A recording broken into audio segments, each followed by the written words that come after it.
এটা সনাতন।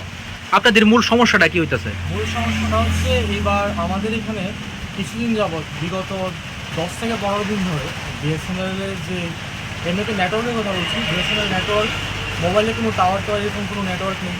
কোনো সময় এই যে মোবাইলের মধ্যে যে টাকা ভরলাম, এই যে প্যাক নিলাম, তা সম্পূর্ণটাই এবার বিনা হয়ে গেল, মানে ব্যবহার করাই গেল না।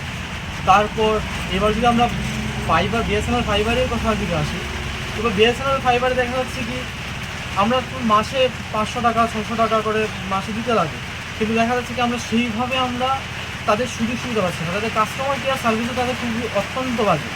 যে এখন যেমন এখন যদি দিয়ে দেখুন আমাদের এখানে ব্রডব্যান্ড দেখবেন নেই, নেট নেই, সমস্যা এটাই। তাদেরকে যদি ফোন করি তারা এক হচ্ছে ফোন ধরে না, আবার ফোন ধরলে বলবে যে হ্যাঁ আজকে আসছি করে দেবো কতটুকু পর, কিন্তু পর দেখা যায় যে সেই। আপনারা কি বিষয়টা অফিসে গিয়ে জানাইছেন নি? হ্যাঁ, অফিসে গিয়েছে, ফর্মালি লেটার পর্যন্ত লিখে দিয়ে এসেছে যে এই সমস্যাগুলো হচ্ছে, দেন কোনো এখন পর্যন্ত কোনো পাইনি। আপনাদের দাবি কি থাকবো? দাবি থাকবে যে এইগুলো যেন আমরা অ্যাটলিস্ট কাস্টমাররা তো টাকা বিনিময় করছে তাদের সার্ভিসের উপর, আমরা তো বিনা পয়সা তো তাদের কাছে সার্ভিস নিচ্ছি না। তো অ্যাটলিস্ট যেহেতু আমরা পয়সা দিচ্ছি, আমরা পয়সার বিনিময়ে সার্ভিসটা চাই।